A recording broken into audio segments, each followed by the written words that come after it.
Miren, estuve haciendo algunas revisiones sobre la terminología relacionada con la irrigación del corazón, entonces vamos a homologar algunos términos. El primero de ellos es que,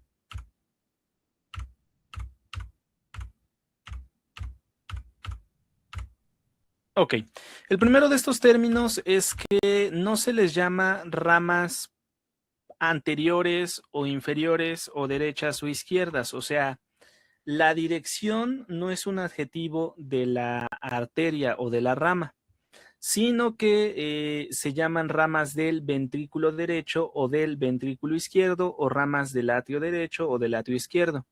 Entonces, sobre todo con la palabra derecha o izquierda, las arterias no tienen el adjetivo per se derecho o izquierdo, ¿sale? Pueden ser ramas anteriores o inferiores, pero, sí se está grabando, de hecho se está grabando, ¿sale? Reitero en esto, o repito esto, pueden ser anteriores o inferiores, las arterias o sus ramas, pero derecho o izquierdo más bien se tiene que decir si es ventrículo derecho o ventrículo izquierdo. Es una cuestión menor si lo quieren así, pero bueno, la mencionamos para afinar el lenguaje. Y por otro lado, concretamente de la circunfleja izquierda habíamos comentado una rama que creo que les había dicho que iba a revisar el nombre correcto de esta rama y tal y como lo intuía, como en mi corazón lo sentía, literalmente, la rama no se llama posterior, actualmente se llama rama inferior del ventrículo izquierdo, ¿sale? Concretamente estaríamos hablando de esta arteria, ¿sale? Esta arteria es la rama inferior del ventrículo izquierdo. Entonces, con esto ya no tenemos esas contradicciones del lenguaje, cuando menos para propósitos de esta clase, los nombres se manejarán así, ¿sale? Bueno. Después, con respecto a la coronaria derecha, nuevamente enfatizar que son ramas anteriores o inferiores, pero tienen que decirse que son del ventrículo derecho, ¿sale? No son ramas derechas, sino ramas anteriores o inferiores del ventrículo derecho, del atrio derecho, etcétera. Nuevamente enfatizando que, perdón, me dijeron que nada más habíamos visto coronaria izquierda, no habíamos empezado coronaria derecha.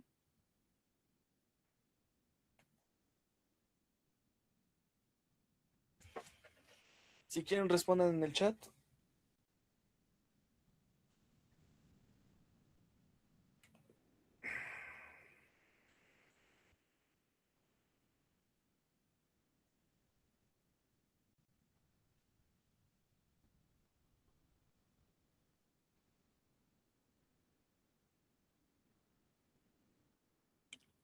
Hola, me recuerdan, soy su maestro de anatomía.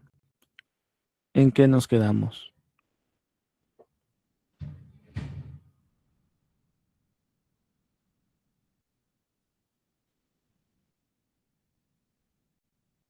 ¿Qué Se fue lo supone que nos último quedamos que en vimos? coronaria izquierda. Ok, bueno, entonces vamos a empezar coronaria derecha. Miren, a diferencia, y de hecho en este sentido son radicalmente diferentes la coronaria derecha y la coronaria izquierda, la coronaria derecha es una arteria muy larga. Esta recorre prácticamente toda la parte derecha del surco coronario. Entonces, primera cuestión, la coronaria derecha es una arteria muy larga. En su trayecto emite ramas respectivamente para la parte anterior del ventrículo derecho. De hecho, concretamente, aquí podemos observar que tenemos el infundíbulo, pues tiene ramas. Estas ramas luego a veces les dicen infundibulares. El punto es que la coronaria derecha irriga en la parte anterior al ventrículo derecho. Después de estas ramas anteriores del ventrículo derecho, en términos generales, todo el atrio derecho es irrigado por la coronaria derecha. Entonces, la coronaria derecha tiene ramas del atrio derecho, tanto anteriores como inferiores. Y después de esto, tenemos una importante arteria. Miren, esta arteria que aproximadamente surge de la primera porción de la coronaria derecha, pueden observar que se dirige hacia la vena cava superior. Lo que hace importante esta arteria no solo es el hecho de que pues tiene un trayecto atípico, es bastante larga o que va hacia la vena cava, no es eso lo que la hace particularmente importante. Lo que la hace particularmente importante es que de esta arteria sale una rama que llega al nodo sinusal, o también conocido como nodo sinoatrial. Entonces, visto aquí desde atrás, esa arteria de la vena cava superior termina irrigando al nodo sinusal, y eso sí es muy importante. Entonces, la coronaria derecha emite una rama que es la arteria de la vena cava superior, que a su vez emite a la arteria del nodo sinusal. Incluso estaba revisando y tiene tal importancia el hecho de que irriga al nodo sinusal que en algunos libros literalmente ya a la arteria completa desde que sale le llaman arteria del nodo sinusal. Digo, tiene un trayecto un tanto escabroso, un tanto sinuoso, valga la aparente redundancia. Pero la cuestión con esto es que pues la importancia de esa arteria es que termina irrigando al primero de los componentes del sistema de conducción del corazón, ¿sale? Entonces, arteria del nodo sinusal. Después de esto, tenemos en la vista frénica, sale aquí estaría justamente la coronaria derecha. Déjenme ver, ahorita debería de aparecer. Ahí está la coronaria derecha. Esta coronaria derecha en su trayecto, al pasar los márgenes del corazón, pues emite a su marginal derecha, ¿sale? Marginal derecha. Y finalmente, al llegar a la región de la cruz cardíaca, cambia de dirección para transformarse en interventricular inferior, ¿sale? Interventricular inferior. Por cierto, así paréntesis o asterisco, esta arteria interventricular inferior es conocida antiguamente como arteria descendente posterior, pero el nombre correcto es arteria interventricular inferior. Bueno, entonces las ramas más grandes en la vista frénica ya las mencionamos, que son la marginal derecha y la interventricular inferior. Ahora, de la interventricular inferior salen ramas inferiores para el ventrículo derecho, ramas inferiores para el ventrículo izquierdo, que por cierto, si nos vamos a la imagen, pues vean que las ramas inferiores para el ventrículo derecho son chiquititas, pero las ramas inferiores para el ventrículo izquierdo son requete grandotas, ¿ok? Esta es una región de gran variabilidad anatómica. Este territorio inferior del ventrículo izquierdo, este territorio es con mucha diferencia el que más variabilidad anatómica en cuanto a irrigación se refiere en todo el corazón. ¿Por qué? Porque a veces las ramas inferiores, pero que venían de la circunfleja, se extienden y llegan más lejos. Y en otras ocasiones, como en esta ilustración, pues pareciera que las ramas inferiores del ventrículo izquierdo, pero que vienen de la coronaria derecha, son las que se extienden bastante para irrigarlo, ¿ok? Las de gran calibre. Bueno. Sea como sea, con mayor frecuencia, a veces directamente de estas ramas inferiores, a veces de la coronaria derecha, salen unas arterias, pausa. Así como la interventricular anterior emitía ramas septales, la interventricular inferior también emite ramas septales, ¿ok? Entonces, así como pasaba adelante, también en la parte de abajo se emiten ramas septales, que por cierto, estas ramas septales solamente alcanzan un tercio de la profundidad. La que llega más profundo es la interventricular anterior. Bueno, y ahora sí, con diferentes orígenes, siendo lo más común que venga de la interventricular inferior o sobre todo de las ramas inferiores del ventrículo izquierdo. Aquí vamos a seguir un trayecto. Vemos una arteria que se dirige arriba, sale arriba de la desembocadura del seno coronario, cerca de la desembocadura de la vena cava inferior. Y aquí vemos esta arteria que está entrando, podríamos decir que incluso penetrando en el septo interatrial, pero esta arteria se encarga específicamente de la irrigación del otro nodo, ¿sale? Esta arteria es la arteria del nodo atrioventricular, ¿sale? Arteria del nodo atrioventricular. Ustedes dirán, oiga, pero para mí visualmente, claramente, esta arteria más bien es una rama colateral de esta otra rama que va a la parte inferior del ventrículo izquierdo. Pero pasa como con la arteria de la vena cava superior. Con el tiempo, realmente lo importante, lo más importante, pues es la irrigación del nodo atrioventricular. Entonces se termina dejando de lado la característica de esta arteria de irrigar a la parte inferior del ventrículo izquierdo, ¿sale? Se enfatiza a esta arteria por su territorio tan lejano y tan pequeño, pero porque ese territorio desde el punto de vista funcional es mucho más importante, ¿sale? Entonces, arteria del nodo atrioventricular o nodo de nodo de Shoftawara, ¿sale? Bueno, entonces, eh, hasta este momento nos hemos enfocado en irrigación, ¿sale? Hemos estado teniendo como gran protagonista a la irrigación del corazón, pero llega el momento de que hablemos del drenaje venoso. El corazón es uno de los pocos sitios anatómicos donde el drenaje venoso es un nada que veriento de la irrigación.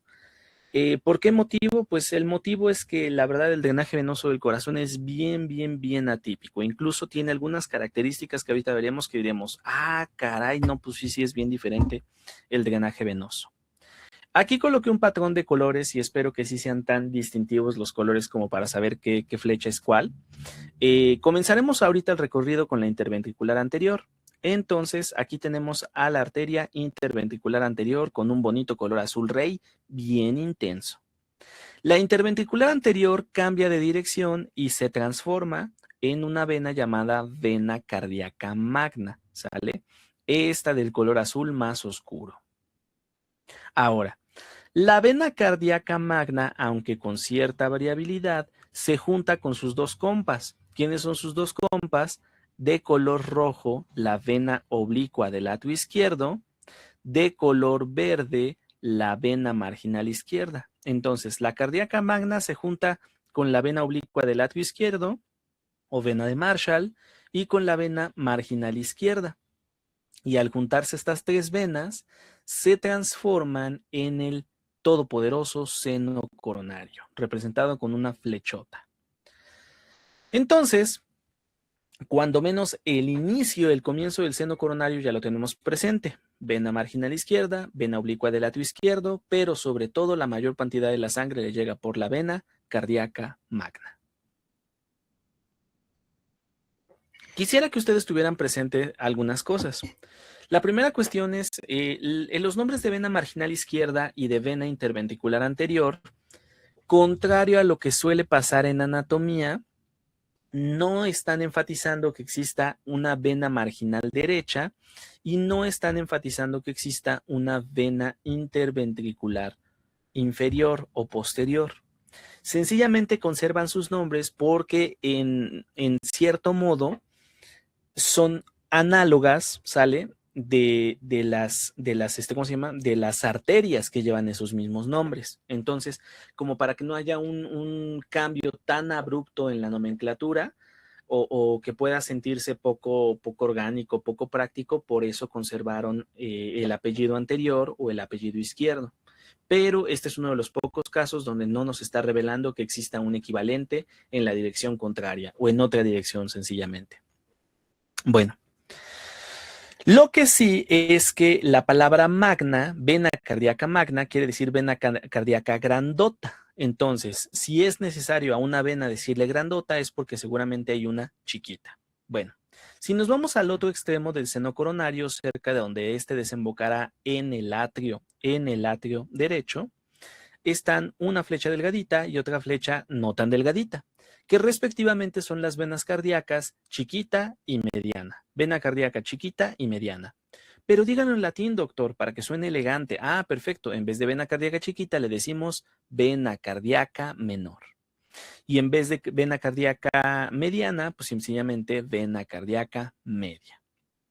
Entonces, en el otro extremo del seno coronario están desembocando las otras dos venas cardíacas, la vena cardíaca media y la vena cardíaca menor. Intentemos observarlo sobre el corazón, sale sobre el corazón, para ir identificando las regiones donde estarían estos vasos. Entonces, en el surco interventricular anterior tendríamos a la vena interventricular anterior. Y esta vena interventricular anterior cambia de dirección y se transforma en vena cardíaca magna. La vena cardíaca magna contornea por el surco coronario y entonces se junta con sus compas, que son la marginal izquierda y la oblicua del atrio izquierdo, marginal izquierda y oblicua del atrio izquierdo, y entonces se transforman en seno coronario, ¿sale? Seno coronario. En el otro extremo podemos observar a la vena cardíaca menor y a la vena cardíaca media. Estas también desembocan en el seno coronario poquito antes de que éste entre al atrio derecho. Entonces, en términos generales, podríamos decir que ya construimos el drenaje venoso del corazón, pero hay algunos detalles que todavía nos faltan. Lo primero es que todas estas flechas podemos observar o recalcar que están dejando a esta zona, sale a esta zona que podríamos decirle anterior derecha, sin drenaje. Realmente no se observa quién está drenando por ahí. Entonces, hay un sistema independiente que se llama el de las venas cardíacas mínimas, ¿sale? Entonces, lo primerito es que tenemos a las venas cardíacas mínimas. Y estas venas cardíacas mínimas, ¿qué de bueno o qué de malo tienen? Miren, en cierto modo, el organismo, digamos que es flojo. Entonces, como el organismo es flojo, lo que ocurre es que, a ver, la sangre tiene que terminar en el atrio derecho, sea por la vena cava superior, la vena cava inferior o el seno coronario. Si ustedes lo piensan, el simple hecho de que el seno coronario desemboque en el corazón directamente implica que el organismo intenta optimizar. El organismo se dice a sí mismo, ¿para qué mando mi sangre a una vena cava cuando aquí junto tengo el atrio derecho? O es como decir, ¿para qué le pongo mi basura al camión de la basura para que se la lleve? Cuando si aviento la basura por la ventana, al lado de mi casa está el basurero municipal, que bueno, Dios no lo quiera, ¿no? Pero al lado de mi casa está el basurero municipal, entonces pues nomás aviento por la ventana la basura y ya cayó en el basurero municipal y estoy ahorrando el trabajo, el esfuerzo de que tenga que estar pasando el camión de la basura, ¿no? Aquí en corto aventamos y se acabó. Bueno. Estas venas son todavía más chiquitas que la vena cardíaca menor, entonces se les llama venas cardíacas mínimas. Varían en un número de 2 a 3 y corresponden a la parte anterior del ventrículo y el atrio derechos. Pero todavía hay una última cuestión relacionada con las venas. Miren, hemos visto este esquema donde dijimos que pues, la oxigenación o la saturación de hemoglobina con oxígeno en el lado derecho, en las cavidades derechas, ronda el 70%. Después nos íbamos al alveolo, bueno, al pulmón, a través de la arteria pulmonar, y a nivel del capilar sanguíneo, cerca del alveolo, permítanme tantito, nada más déjenme ver, ok. Llegábamos a una oxigenación del 100%, ¿sale? Llegábamos a una oxigenación del 100%. Ajá. ¿Y luego qué pasó? ¿Luego qué tendría que verse, que decirme? Bueno, después de eso, lo que ocurrió es que la sangre tiene que retornar al corazón. Y aquí teníamos ese descenso apenas sensible, pero un descenso de la oxigenación redondeado en un 99%, que es el resultado de que las venas bronquiales ni siquiera existen y entonces la sangre que debería de ir a las venas bronquiales termina revolviéndose con las venas pulmonares, con la sangre de las venas pulmonares. Eso hace que nuestra poderosa oxigenación de 100% baje a 99%. Insisto, son cifras redondeadas para enfatizar el concepto. Las venas pulmonares desembocan en el atrio izquierdo y la saturación anda en 99%, pero entre el atrio izquierdo y el ventrículo izquierdo baja otro poco la saturación, justamente a un 98%.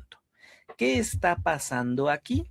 Bueno, aquí lo que está ocurriendo es que también hay vasos semejantes en su función o en su disposición a las venas cardíacas mínimas, pero que son todavía más chiquitos para empezar, ¿sale? Son tan chiquitos que se les llama foramínulas, ¿sale? Son tan chiquitos que se les llama foramínulas. Pero las foramínulas, que también las hay en el atrio derecho, las foramínulas que están en el atrio izquierdo, pues son como empresa, como fábrica que dice, ay, ¿para qué voy a poner una planta de tratamiento o para qué voy a enviar mis residuos al medio ambiente, ¿para qué los voy a enviar al alcantarillado municipal cuando puedo aventarlos al río de aguas limpias que está pasando junto a mí? Y como mi fábrica, pues es chiquita comparada con el caudal de agua que lleva el río, pues seguramente ni se van a dar cuenta, ¿no? Entonces, la sangre, parte de la sangre drenada del atrio izquierdo, directamente se envía hacia el atrio izquierdo, o sea, se vacía ahí mismo en el atrio izquierdo, y eso produce un ligero pero perceptible descenso en la saturación, haciendo que al final la saturación de oxígeno ya en el ventrículo izquierdo esté en torno al 98%. Entonces, esos pequeños porcentajes que perdimos, primero por un lado fue por esta conexión entre las venas bronquiales que nunca terminaron constituyendo un gran vaso y que más bien desembocan en la vena pulmonar, y por otro lado el hecho de que las foramínulas correspondientes al atrio izquierdo vacían ahí mismo su sangre ya con baja concentración de oxígeno, produciendo un descenso, insisto, pequeño pero perceptible de la saturación, ¿sale? Llevándola de 99 a 98%. Doctor, que no hacen descender 1%, hacen descender 0.4% o 0.7%. Está bien, por ahorita solo lo redondeé con la finalidad de que ustedes puedan notar aún más esa diferencia. ¿Vamos bien hasta acá?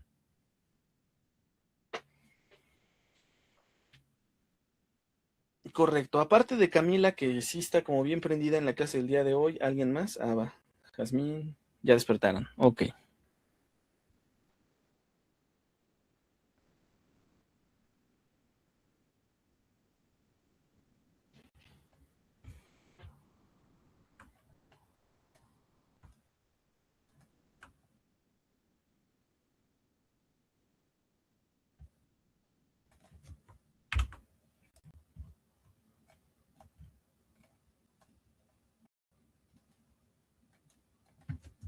Bueno, pues vamos a hablar del sistema de conducción del corazón. Primero vamos a dar los términos y después vamos a intentar observarlos sobre la estructura del corazón.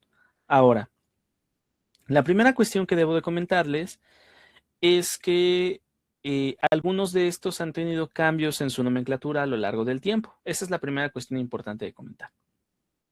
La segunda cuestión relevante de comentar es que estos elementos del sistema de conducción del corazón no son sistema nervioso, no son un tipo de células diferente al resto del miocardio, etcétera. No son otra cosa más que músculo cardíaco. El sistema de conducción del corazón son músculo cardíaco, igual que el de los vecinos. De hecho, ahorita que hablemos un poquito de las propiedades del sistema de conducción del corazón, que fundamentalmente son cronotropismo y dromotropismo, en realidad son propiedades que tiene el corazón en términos generales. Entonces, la primera cuestión es que el famoso sistema de conducción del corazón no son otra cosa más que miocardiocitos que tienen la particularidad de ejecutar cronotropismo con ciertos patrones o de tener un mejor dromotropismo comparado con sus vecinos, o que sencillamente se encuentran justo en el sitio donde se tiene que ejecutar mejor y más eficientemente esa función. Para que se produzca la contracción del corazón, comenzamos nuestra actividad en la región del seno de las venas cavas, en un nodo que se llama nodo sinusal, o también es conocido como nodo sinoatrial o nodo de Cate y Flack, que después se descubrió que Koch también lo había descubierto y le llamaron nodo de Cate, Flack y Koch. Paréntesis importante, el nodo de Cate, Flack y Koch, nada que ver con el triángulo de Koch. Ese es otro, ¿sale? Entonces, el nodo sinusal, sinoatrial o de Cate, Flack y Koch está en el seno de las venas cavas. Por eso se llama sinusal o sinoatrial. Ahora, entre el nodo sinusal y el siguiente componente importante del sistema de conducción, que es el nodo atrioventricular, este es el que sí está en el triángulo de Koch, ¿sale? Nodo atrioventricular o también llamado nodo de Ashok-Tawara. Bueno, entre estos dos nodos tenemos unos haces. llamados haces internodales, ¿ok? Haces internodales. Tenemos uno que es el haz anterior, el haz medio y el haz posterior, que también tienen sus epónimos, pero no considero que sea relevante estarse aprendiendo epónimo por epónimo de estas estructuras, ¿sale? Permítanme tantito. No puede ser. Ay, no.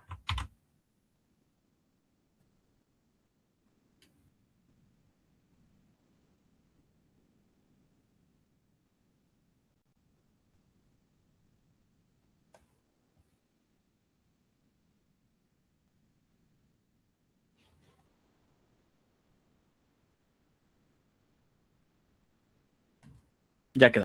Ya sé un poquito mejor. Bueno, entonces tenemos haces internodales anterior, medio y posterior. En particular, el haz anterior, de acuerdo con algunas de las descripciones clásicas, la verdad es que es un concepto que ya se rebate un poco, pero de acuerdo con las descripciones clásicas, se considera que tiene una rama que se llama fascículo interatrial, ¿ok? Entonces, aquí tenemos una rama que se llama fascículo interatrial y este fascículo interatrial tiene la particularidad de que, como su nombre lo dice, pues comunica con el atrio de al lado, ¿ok?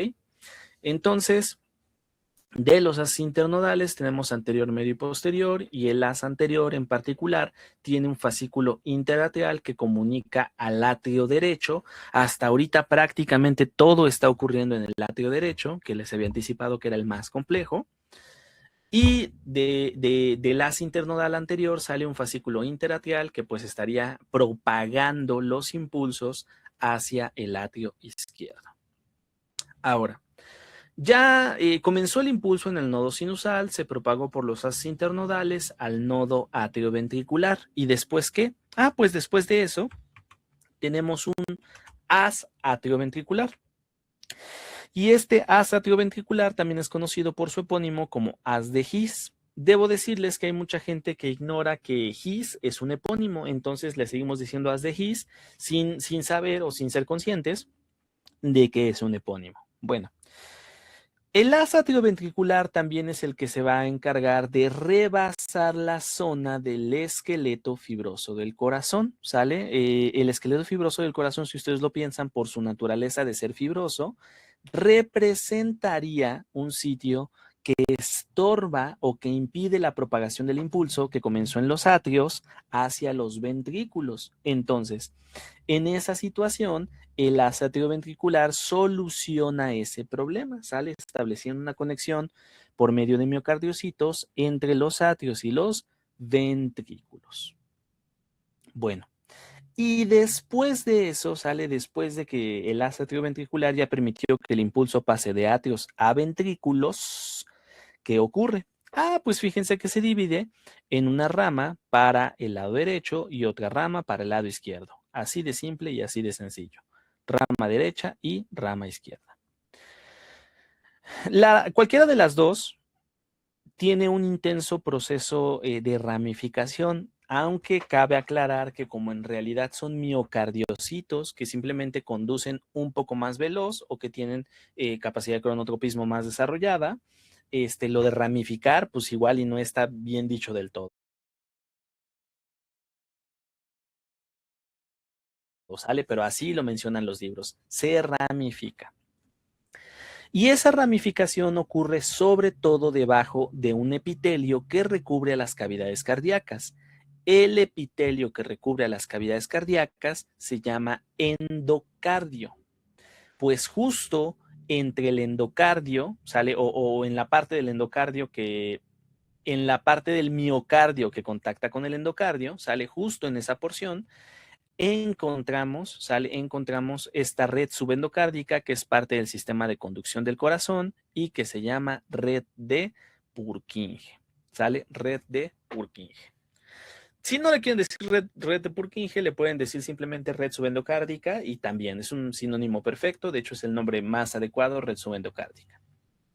Entonces, Tenemos que desde que comienza la automatización de la creación de los impulsos a nivel del nodo sinusal hasta su propagación final hasta el ventrículo, pues tenemos a estos 6 elementos, ¿sale? Estos 6 elementos componen al sistema de conducción del corazón. Vamos ahora sí a la imagen. Entonces, en esta imagen con color azul estamos observando a la representación del nodo sinusal, sinoatrial o de Kate y Flack y Koch. Después de esto, la imagen carece de ilustraciones que nos muestran cómo están dispuestos los haces internodales, de tal manera que aunque un poquito chueco y feo, pues yo agregué aquí la representación del haz anterior, el haz medio y el haz posterior. Nótese, por cierto, que los haces anterior y posterior justamente transcurren en los límites entre el atrio, recordando que el atrio tiene paredes lisas, y la orejuela, que es su expansión funcional, pero que tiene paredes trabeculadas o rugosas, ¿sale? Entonces, el haz anterior y el haz posterior tienen esa particularidad. El haz posterior, de hecho, concretamente transcurre por la cresta terminalis, y después, más o menos abajo del tendón de Todaro, termina dirigiéndose hacia el nodo atrioventricular, ¿ok? En el caso del haz medio, solamente la única referencia anatómica fija es que pasa por arriba de la fosa oval. Entonces, gracias a esos 3 haces internodales del nodo sinoatrial, se propaga el impulso al nodo atrioventricular. Y aquí arriba, quizás con poco talento artístico, pues mostré cómo sale la rama, sale o el fascículo interatrial. Aquí tenemos al nodo atrioventricular, que lo hayamos mencionado previamente, cómo se encuentra en el triángulo de Koch. Y después de esto del nodo atrioventricular, aquí vemos cómo justamente tenemos este grupo de fibras coloreadas por naranja, de acuerdo con el autor. Esta es la parte que está rebasando al esqueleto fibroso del corazón, y en este momento se divide en una rama izquierda y una rama derecha. Aquí podemos ver que la rama derecha, valga la redundancia, se ramifica ampliamente en el espacio subendocárdico, formando a las ramas subendocárdicas o red subendocárdica o fibras de Purkinje. ¿Sale? En la siguiente ilustración observamos qué pasó del lado izquierdo. Del lado izquierdo, pues a nivel de atrio prácticamente no. Ay, primero, ¿dónde está el puntero? Ya. A nivel del atrio izquierdo prácticamente no observamos ninguna representación, ¿sale? No vemos bien al fascículo interatrial, sencillamente el autor no lo representó. Y del lado del ventrículo sí observamos a la rama izquierda del haz de His o haz atrioventricular, y como esta también se ramifica ampliamente en el espacio subendocárdico, formando las fibras de Purkinje o ramas o red subendocárdica. ¿Ok? ¿Vamos bien hasta acá?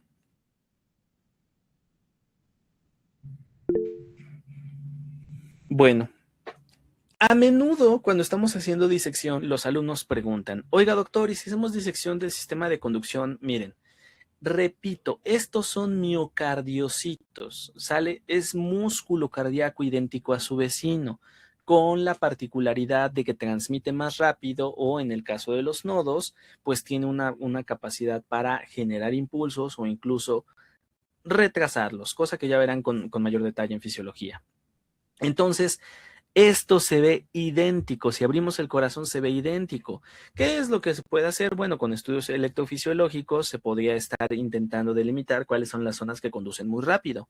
O con estudios histológicos, pues tratar de aplicar algún medio de tinción, tinciones macroscópicas, además de todo esto, que permita distinguir las zonas con esta particularidad. Pero de lo contrario, en una disección macroscópica clásica no lo vamos a encontrar, ¿sale? No lo vamos a encontrar porque son miocardiocitos idénticos, ¿sale? Miocardiocitos idénticos. Bueno, entonces yo creo que lo vamos a dejar hasta aquí por el día de hoy, y continuamos mañana. Hasta este momento, ¿alguna duda o alguna pregunta?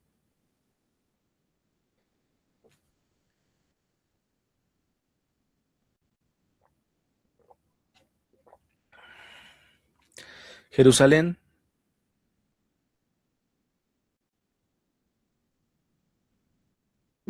No, doc, todo bien. Pero ¿por qué los pulgares abajo? Ah, porque era negando de no. Perdón. Ok. Bueno, pues entonces, lo dejamos hasta aquí por el día de